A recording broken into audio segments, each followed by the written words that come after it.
takut itu adalah cambuk Allah gitu. Gak apa-apa? Nanti gak semangat makan. Biar tambah lahap. Baik. Kita mulai Bu ya. A'udzu billahi minasyaitonir rajim. Bismillahirrahmanirrahim. Assalamualaikum warahmatullahi wabarakatuh. Waalaikumsalam warahmatullahi wabarakatuh. Alhamdulillahirabbil alamin wa bihi nasta'in ala umuri dunya waddin. Nasyhadu an la ilaha illallah wahdahu la syarika lah wa nasyhadu anna Muhammadan abduhu wa rasuluhu la nabiyya ba'da amma ba. Rabbi shrah li sadri wa yassir li amri wahlul 'uqdatam min lisani yafqahu qawli. Rabbana taqabbal minna innaka antas samiul alim. Rabbana waj'alna musliman lak wa min zurriyyatina ummatan muslimatan lak wa arina manasikana wa tub 'alaina innaka antat tawwabur rahim. Allahumma innaka 'afuwun karim tuhibbul 'afwa fa'fu 'anna ya rabbal alamin. Amin ya rabbal alamin. Ummati fillah rahimakumullah. Untuk pertama dan utama sekali, kembali kita bersyukur kepada Allah Subhanahu wa taala yang begitu banyak limpahan rahmat yang Allah berikan kepada kita, terutama untuk berada di majelis ilmu saqafah ini, ibu-ibu yang dicinta Allah. Insyaallah majelis saqafah ini adalah majelis yang bisa mengingatkan kita kepada makna dasar hidup kita. Jangan sampai ibu nggak tahu makna hidup. Kalau makna hidup kita adalah untuk beribadah kepada Allah. Tapi kalau makna dasar hidup kita bukan ibadah, jadi harus ada dulu makna hidup dasarnya, baru kita ke makna hidup. Jadi ummahat, makna hidup dasar kita ini, ya, makna dasar hidup kita ini ada 3. Jangan sampai kita tak tahu ini, karena ini susah untuk diungkapkan gitu loh. Yang pertama, rasa. Jadikan majelis saqafah ini adalah majelis yang bisa mengingatkan makna dasar hidup kita. Ada rasa, kemudian apa? Tahu dan sadar, kemudian gerak dinamis. Jadi harus terpatri 3 ini, ibu. Makna dasar hidup kita itu adalah rasa, tahu dan sadar, kemudian gerak dinamis. Apa maksudnya rasa itu, Ustazah? Jadi seseorang itu dikatakan hidup apabila dia memiliki perasaan hidup. Nah, itu dia. Kan rasa kan? Berarti apa maksudnya? Orang itu dikatakan hidup, tadi kan kita berbicara makna dasar hidup, Bu. Orang itu dikatakan hidup apabila dia memiliki perasaan hidup. Kira-kira kita punya nggak perasaan hidup? Perasaan hidup kita tuh apa, Ustazah? Malu. Nah, itu dia, Bu. Harus sepati dalam diri kita. Orang itu dikatakan hidup apabila dia mempunyai perasaan hidup. Perasaan hidup kita tuh apa? Malu. Berarti rasa malu. Paham ya, Bu? Maksud saya? Berarti orang kalau dia nggak punya rasa malu, mana makna dasar hidupnya? Nah, gitu aja bahasa kita. Yang kedua, tahu dan sadar. Apa maksudnya nih, Bu? Karena hidup tadi rasanya malu, ya, identik dengan malu, maka manusia itu dianggap hidup jika merasakan malu untuk melakukan hal-hal yang dilarang oleh Allah. Nah, ini nomor 2-nya. Berarti apa? Ketika dia merasakan malu untuk melakukan hal-hal yang dilarang oleh Allah. Kalau tadi rasanya udah tumbuh bukan perasaan malu itu, gitu kan? Tahu sadar tuh kapan orang tuh tahu sadar tuh? Ketika dia bisa malu ketika melakukan hal-hal yang dilarang oleh Allah. Paham ya, Bu?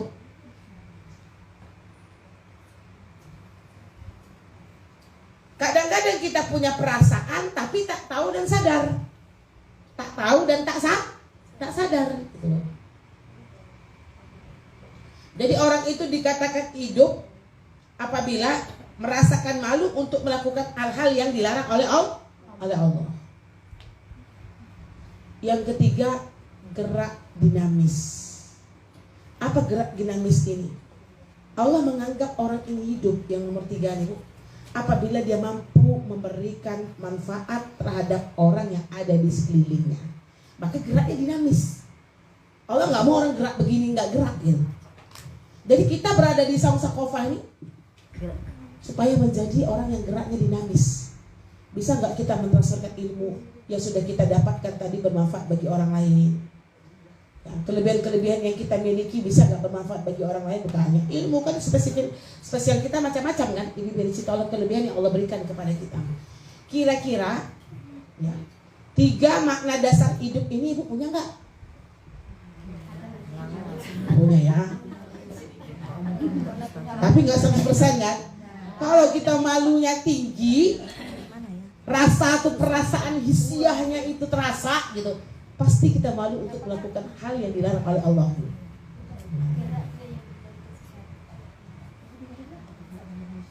Kenapa Bu? Kenapa Bu Sri? Apa tadi gerak dinamis tadi itu? Dia bermanfaat. Dia dikatakan hidup apabila mampu memberikan manfaat bagi orang lain. Kan ada juga orang yang nggak mau nih Bu. Berarti mana hidup dasar hidupnya tuh masih kurang gitu loh. Ada orang aku aja lah, ngapain ngurus orang? Ditimbang masing-masing kok. Ini salah satunya orang yang bermasyarakat, orang yang aktif di komunitas misalnya. Dia jadikan itu adang dakwah, bermanfaat bagi orang lain. Kita nggak tahu Bu, amalan apa yang bisa menggiring kita masuk surga. Jangan sepele ini dengan yang faunas ini. Walaupun kecil mungkin kita anggap sepele. Bisa jadi dengan kita mengajak orang kepada kebaikan yang kita dimasukkan Allah dalam surga. Meskipun sepele loh. Hari ini jadwal Sakofah loh, datang ya. Kita nggak tahu karena amalan yang kecil itulah yang akan menjadi berat di hadapan Allah. Sikit terus. Karena kalau untuk beramal berat kita belum mampu. Geraklah dinamis terus Ibu bin cinta Allah. Apa yang bisa kita lakukan? Nah ini ya, saya mau familiar. Kalau makna hidup, ibadah. Kan udah. Ibadah itu tumbuh apabila kita punya 3 konsep tadi. Bener kan? Ada rasa, tahu dan sadar. Tahu dan sadarnya apa ya? Apabila kita malu melakukan hal yang dilarang Allah. Iya, karena kita tahu kan? Nah, karena kita sadar. Gerak dinamis. Itu ya, umahatifillah. Selanjutnya bersalawat kita kepada Nabi Muhammad SAW. Allahumma sholli ala Sayyidina Muhammad wa ala ali Sayyidina Muhammad allazi yukhrijun nas minaz zulumati ila nur wa ila siratil mustaqim. Assalamu alayka ya Rasulullah. Assalamu alayka ya Habiballah. Baik umahat, supaya tidak memperpanjang mukadimah, insyaallah kita lanjutkan materi kita kembali. Minggu yang lalu kita sudah mengkaji takut, hakikat dan derajat-derajatnya kan. Sekarang kita akan kaji rasa takut adalah cambuk Allah.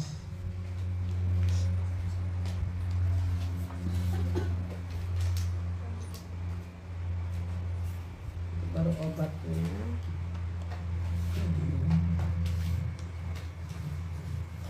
Baik. Ummahati fillah rahimakumullah. Rasa takut adalah cambuk Allah untuk menuntun hamba-hambanya. Masya Allah kalimatnya ya. Agar rajin mencari ilmu dan beramal.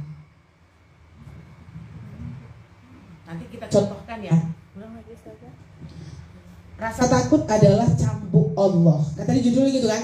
Cambuk tahu Ibu? Nanti kita contohkan. Cambuk tuh kan gini kan?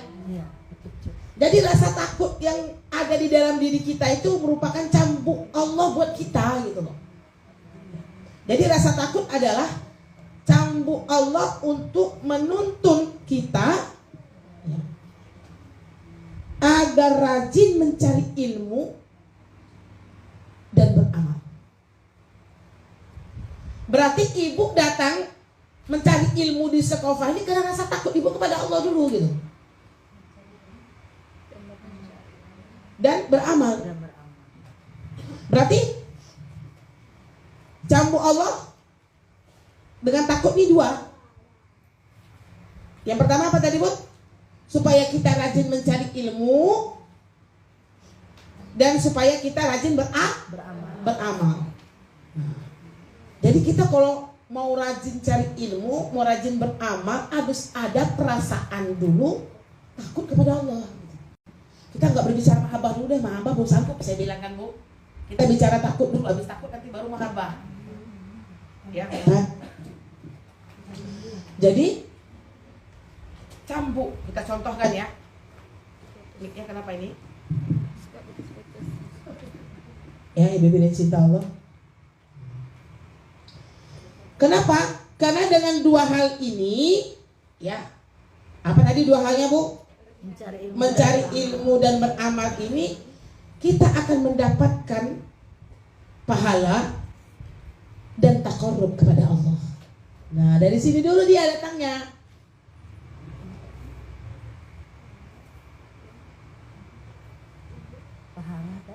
Pahala dan taqarrub kepada Allah. Taqarrub apa?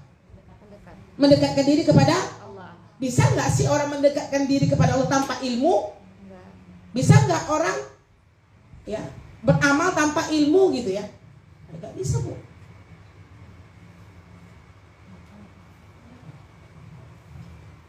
Jadi karena apa? Karena dua hal ini, kalau kita melakukan dua hal ini, maka kita akan mendapatkan pahala dan taqarrub kepada Allah Subhanahu wa ta'ala. Ini umat. Paham ya bahasanya, Bu?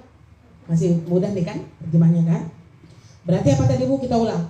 Rasa takut itu adalah cambuk Allah buat aku. Harus kita lihat kan nih. Ini cambuk nih. Kenapa? Dengan rasa takut itu membuat kita rajin mencari ilmu dan beramal. Karena apabila kita berilmu dan beramal ini, mencari ilmu dan beramal ini, kita akan mendapatkan pahala dari Allah dan kedekatan kita kepada Allah. Itu kuncinya. Tetapi ibu cinta Allah, rasa takut itu ada 3 gambaran. Nah, dicatat nih, Bu. Sekarang kita berada yang nomor berapa? Itu udah kemarin. Belum. Beda dia, Bu. Itu macamnya. Ini ada 3 gambaran dulu nih. Dia menerangkan di sini karena cambuk tadi. Yang pertama berlebih-lebihan.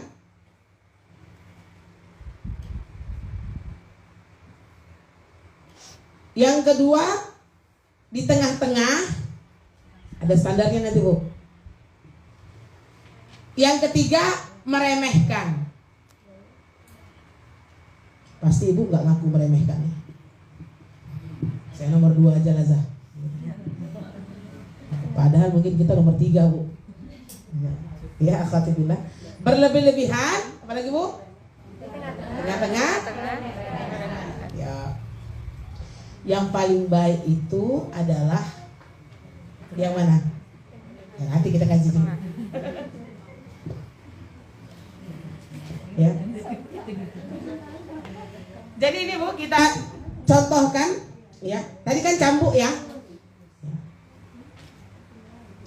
Kita contohkan dengan cambuk hewan. Hewan itu kan pasti ada cambuk dia. Ya. Ada cambuknya lidi, ada yang memang apa namanya itu, Bu? Rotan. Kayak rotan gitu kan ya. Ada mungkin tali rotan yang lebih besar kan gitu. Kita umpamakan seperti itu, biar disita Allah.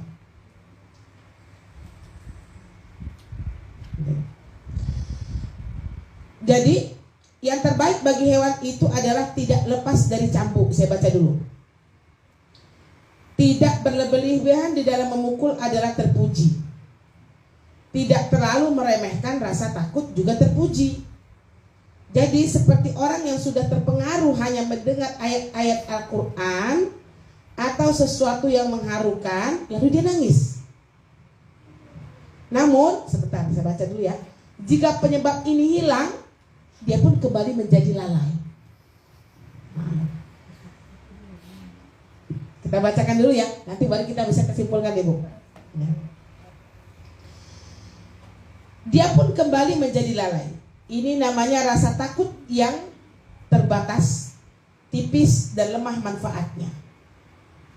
Rasa takut semacam ini bisa diibaratkan seperti lidi yang digunakan untuk memukul hewan yang besar. Nah dia Bu, ada rasa takut nggak? Enggak. Takut sedikitnya, tidak membuatnya sakit, tidak mampu menuntunnya ke tempat yang dimaksudkan dan tidak bisa digunakan untuk melatihnya. Betul? Berarti syarat aja. Syarat pukul. Memang dipukul kan? Ada cambuk enggak? Ada. Nah, itulah jadi diibaratkan orang ketika dia mendengarkan ayat Al-Quran. Ini juga saya juga gini Bu, nangis, isak-isak, ingin doso gitu. Habis itu dia lalai lagi. Seharusnya dengan lantunan ayat Quran tadi yang membuat dia terharu tadi gitu, terbawa oleh Al-Quran dari terjemahnya dan bacaannya itu, harusnya itu menjadi cambuk bagi dia supaya dia pertama takut kepada Allah Subhanahu wa Ta'ala. Paham nggak ceritanya? Paham ya? Alhamdulillah. Nah, diresapi malah. dia kalimat terjemah bagus, makanya harus dibacakan terjemahnya. Ya. Nah itu ya Bunda ya. Inilah yang lebih sering kali terjadi pada diri kita. Benar Bu ya? Lidi saja cambuknya. Kecuali orang-orang yang arif dan ulama. Artinya orang-orang yang mengetahui Allah dan ayat-ayatnya. Sedangkan orang-orang yang hanya menggunakan label ulama dan membawa nama ilmu, mereka adalah orang yang paling jauh dari rasa takut. Astagfirullah. Jadi kita kalau mendengarkan ayat Quran itu yang ada terbayang bagi kita itu apa? Mengetahui Allah dan ayat-ayatnya. Itu yang membuat kita tumbuh rasa takut kan Bu? Tapi karena kalau kita dengar berharu sebentar, yang kita harukan apa gitu? Terbawa irama. Terbawa irama itu satu kan? Nah, iramanya, terjemahnya, cuma sedikit aja. Habis itu kita lalai lagi Bu. Nah, itu ya, ini dia yang dicinta Allah. Rasa takut yang berlebihan adalah rasa takut yang melebihi batas kewajaran hingga bisa menjerumus kepada rasa putus asa. Nah, ini juga bahaya Bu. Kalau kita takut Allah gitu. Cuman membuat kita putus asa. Rasa takut ini juga termasuk tercela. Karena yang demikian ini bisa menghalanginya untuk beramal. Bahkan bisa membuatnya sakit, stres dan mati. Lihat ibu yang bunuh anak-anaknya. Itu berapa Pak? Dia ngakunya apa? Aku takut daripada anakku masuk neraka, nanti kami nggak bisa itu, ya udah bunuh aja. Itu tumbuh karena rasa takutnya yang berlebihan membuat dia stres. Nah, ini nggak boleh juga Bu. Sering dengar kita kan Bu? Bahkan yang membunuh anak kan kalau kita lihat orang yang dia rajin taat beribadah gitu kan. Sering kita dengar beritanya seperti itu Pak. Ya. Ini sama sekali tidak terpuji. Ya, ini lagi cerita Allah.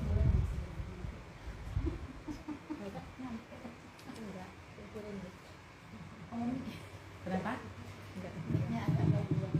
Iya. Longgar ini, betul? Iya, kan ada Tapi nama dia pakai tua. bulan nanti. Lebih banyak cinta apa? Jadi umahat, sedangkan meremehkan atau berlebihan sesuatu yang tercela faidah rasa takut itu, kita tuh tumbuh rasa takut itu agar kita berhati-hati, ya kan? Kemudian waspada, waro, takwa, berpikir, berusaha, ingat, beribadah dan segala amal yang bisa mengantarkannya kepada Allah. Nah, semua ini menuntut adanya kehidupan, badan yang sehat dan juga pikiran yang waras. Jika ada yang kurang dalam masalah ini, maka jadilah sesuatu yang tercela. Kalau orang-orang yang menengah itu apa? Di sini kan tak disebutkan. Jadi kita di antara yang berlebihan dan yang meremehkan. iya, kira-kira rasa takut kita nomor 2 apa nomor 1? Janganlah nomor 1 Ustazah. Mungkin nomor 3 mungkin. Normal nanti kita Nomor 3 ustazah. kayaknya. Masih kayak Nidi nih. Nah. Ke bawahnya. Nggak ada dia 4-nya cuma 3 aja Bunda Lia. Oh mungkin kita gap-nya sudah hampir ke nomor 2 tapi ngakunya masih nomor 1. Dikit lagi sampai nomor 2 gitu aja lah. Berarti 1,5 itu. 1,5 ya. Tapi kalau nomor 2 nih belum nih. Saya juga ngatakan belum juga nih gitu. Kalau misalnya ya dengan kita istiqomah semoga lah ya. Ibu-ibu yang dicinta Allah. Jadi memang yang terbaik itu adalah yang kedua. Nomor 1 ini aja masih susah. Ibu yang dicinta Allah. Apalagi menuju ke nomor 2. Angsur-angsur ya. Jangan lidi lagi. Naik menjadi rotan. Nah, itu. Rotan Sedang gitu ya. Jadi rotan lah ya Bu Nur. Ini ya, bisa dipahami ya Bu. Berarti 2 yang harus ada di benak kita. Takut itu adalah cambuk Allah buat kita. Cambuk supaya apa? Supaya kita mau menuntut ilmu dan beramal. Ketika kita menuntut ilmu dan beramal, maka kita akan mendapatkan pahala dari Allah dan mendapatkan takarrub kepada Allah. Terasa nggak itu Bu? Tapi kalau ya berproses gitu. Berproses ya benar. Baru mulai ya ini dari cinta Allah. Baik. Kita coba secukupnya waktu ya. Ini bersambung. Obat yang menggugah rasa takut. Ini yang paling penting. iya. Menggugah rasa takut.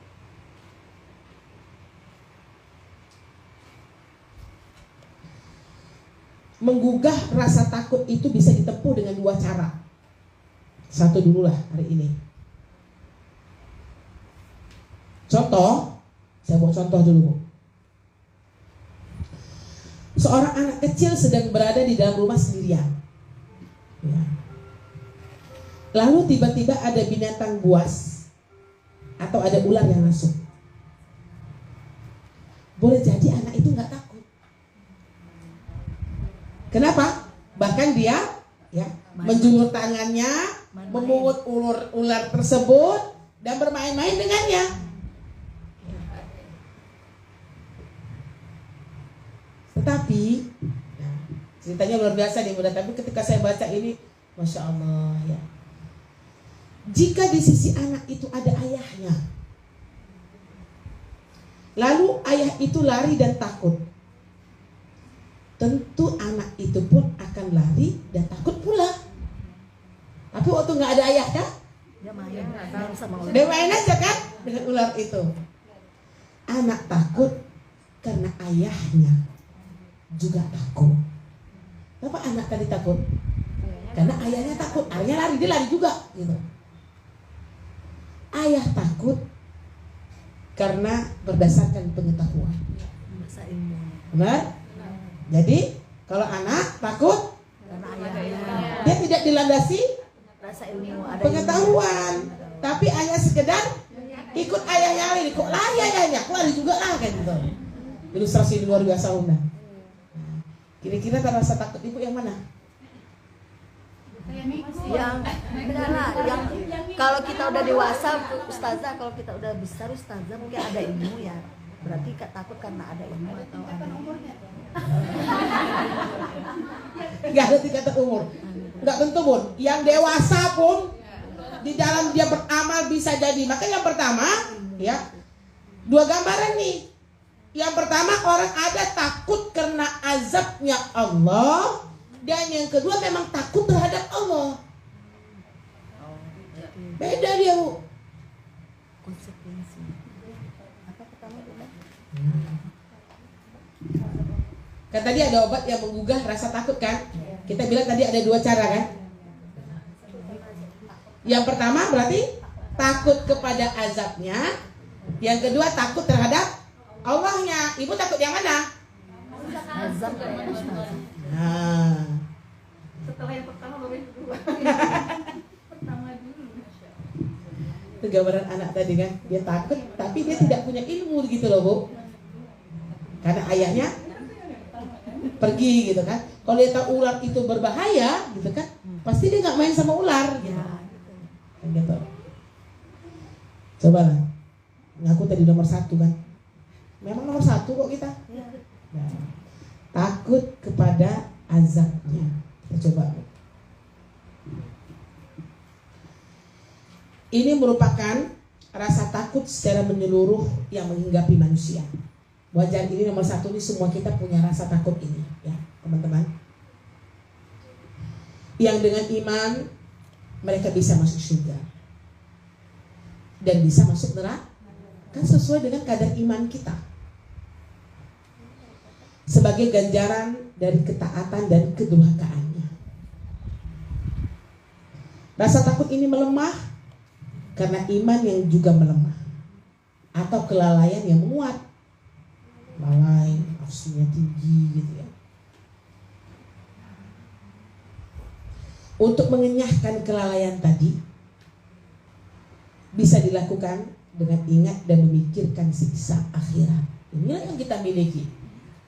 Ingatlah ya Allah, azab Allah kayak mana, itu jadi takut lagi, akhirnya ibadah lagi ya, terbebas dari dosa lagi, kan gitu Bu ya. Lalu bisa ditambah lagi dengan memperhatikan orang-orang yang takut dan bergaul bersama mereka serta mendengarkan kisah-kisah mereka.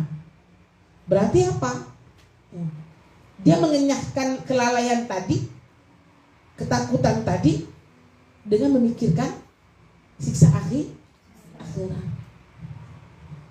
Inilah kita. Tapi kalau orang-orang alim ulama, salafus soleh, walinya Allah, mereka tidak seperti ini menemukan rasa takut itu. Tidak lagi berbicara masalah surga dan neraka. Masya Allah. Kalau kita sekarang, aku tak mau masuk neraka, cepat sholat gitu. Nah kan gitu ya, ibu-ibu ini cinta Allah. Kenapa? Karena mereka bukan berbicara takut azab lagi. Mereka sudah takut terhadap Allah. Apanya? Keagungan, sifat-sifat ya, kebesaran Allah Subhanahu wa ta'ala. Inilah merupakan rasa takutnya para ulama. Jadi dia takut terhadap Allah. Allahnya, bukan azabnya gitu. Kita kalau berpikir masalah takut dengan Allah dengan azab tuh jahat kali Allah gitu. Itu bahasa sederhana kita. Allah sebenarnya nggak mau gitu. Sikit-sikit azab, dosa, azab itu terus yang kita ingatkan. Ya, pemahaman.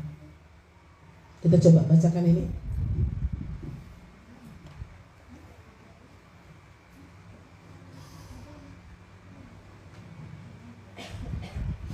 Zun berkata, takut neraka saat takut perpisahan seperti setetes air di lautan. Cuma setetes air di lautan gitu loh, ketika kita takut neraka tadi. Orang awam juga memiliki sebagian dari rasa takut ini, tapi hanya sekedar taklid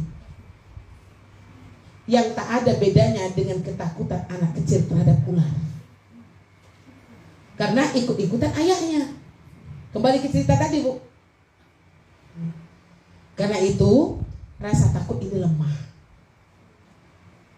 Lemah rasa takut yang anak-anak tadi dengan ular, karena dia tak tahu. Apapun jenis keyakinan yang bersifat taklid. Apa taklid? Ikut-ikutan orang pergi lowat. Dan gitu Bu. Ngaji orang ngaji juga kita.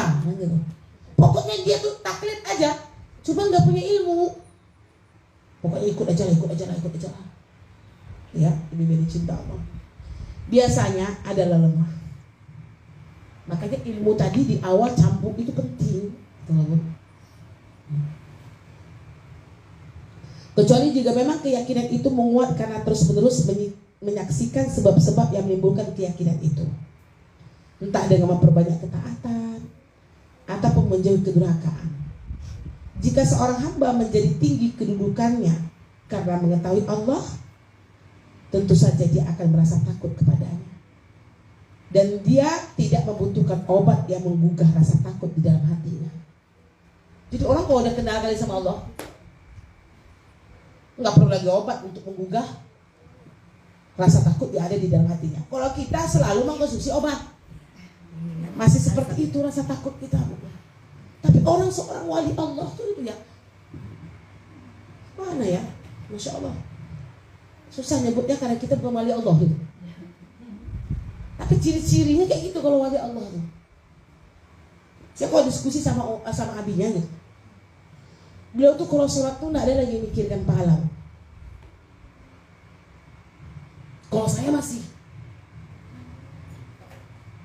Sekarang saya tanya Umi sholat duha ngapain?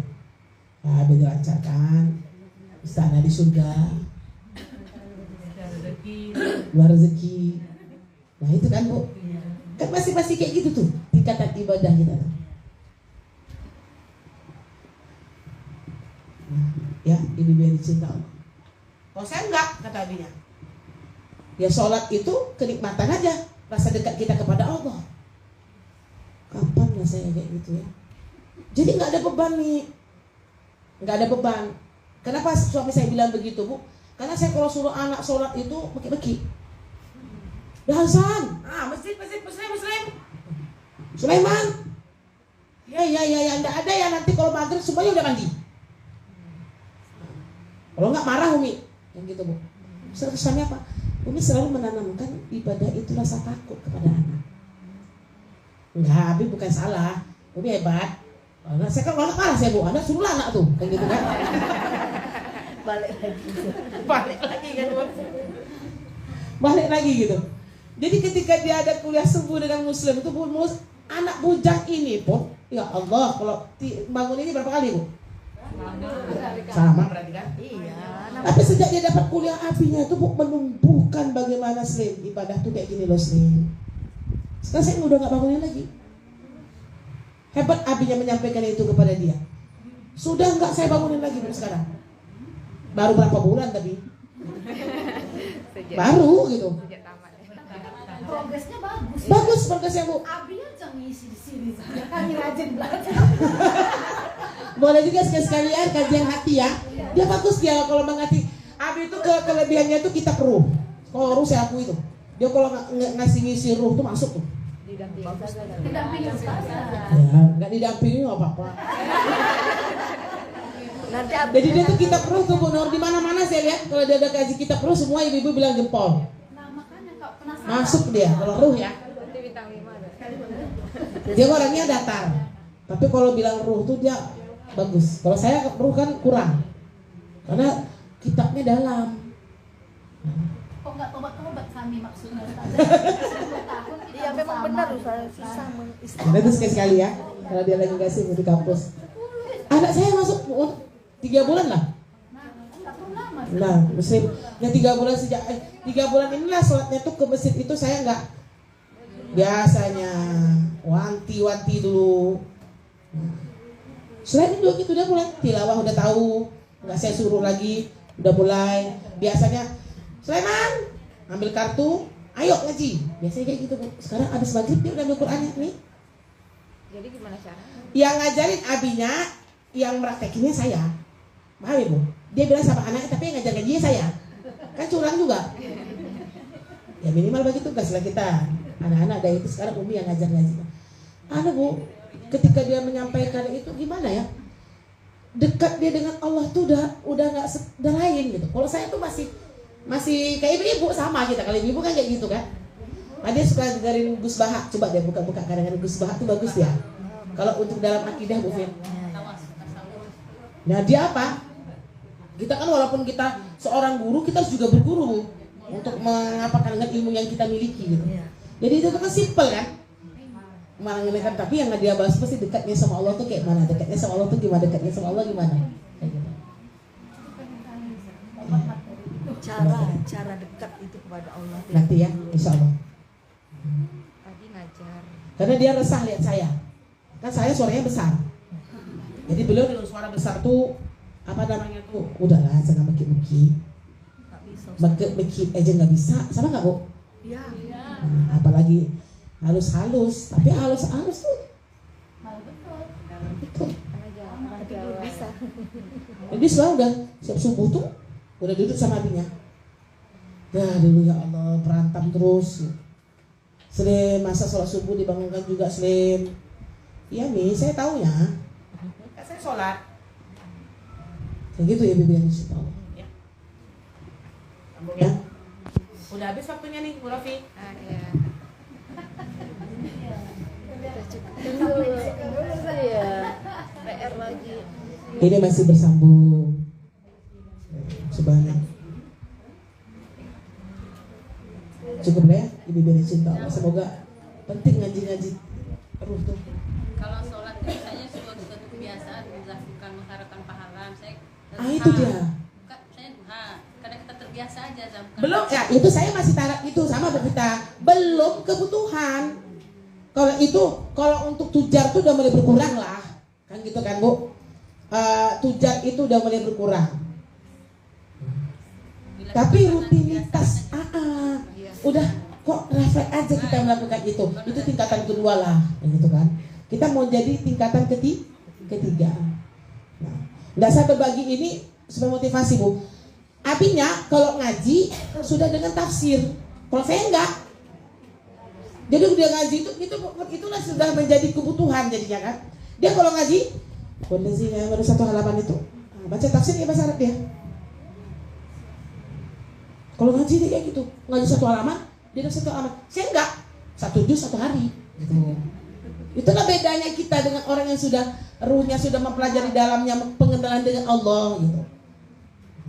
Kapan Umi ngaji tafsir? Ya, sekapan terbentuk aja buka. Beda kan Bu? Kalau ngaji dengan terjemah saya sering. Terjemahnya khotam, baca Qur'annya juga khotam. Nggak sering lah ada gitu. Tapi sekian lama Bu. Cuman tafsir saya khotam, belum pernah khotam menafsirkan Al-Quran tua. Khotam misalnya Ibnu Katsir khotam 1 juz itu sampai juz 30. Dengan itu sebenarnya kita mendekatkan diri kepada Allah Bu. Cuman kita nggak pernah lakukan itu. Tafsir itu penting Bu no? Walaupun nanti kalau ada mentoknya bisa tanya-tanya. Itu tadi harus rasa. Lagian tafsir tuh ustazah nggak bisa sendiri juga, memang harus ada. Kalau ibu mentok tanya. Kayak saya, kalau saya nggak tanya, nggak tahu nanti kita tanya lagi ke guru. Kalau kita menunggu kajian tafsir kapan kita ada kan Bu? Minimal kita ngaji terjemah dulu lah. Kenapa Ibu? Rasa takut itu tumbuh karena kita mengerti dengan Allah, mengerti dengan ayat-ayat Allah. Coba ngajinya dirubah dari one day one juz misalnya. Dikurangi jadi 5 lembar, tapi baca terjemah. Iya, itu lagi kita Bu. Karena kita sudah usia di atas 40 tahun kan. Makanya Ustaz Abu Samad bilang, makanya Quran 40 tahun ke atas itu mana yang Quran terjemah di bawah itu supaya ibu terpaksa membaca. Itu kan Quran terputus-putus tuh Ngapa itu disuruh baca tuh? Supaya membaca terjemahannya. Mau nggak mau terlihat gitu loh Bu Nur. Wala bisa. Insya Allah ya, lebih banyak cinta Allah. Cukup sekian Umat, kita baru berada di tingkatan campur Allah tadi ya, merasa takut karena azab dan takut karena memang takut kepada Allah. Wafik insya Allah. Assalamualaikum warahmatullahi wabarakatuh.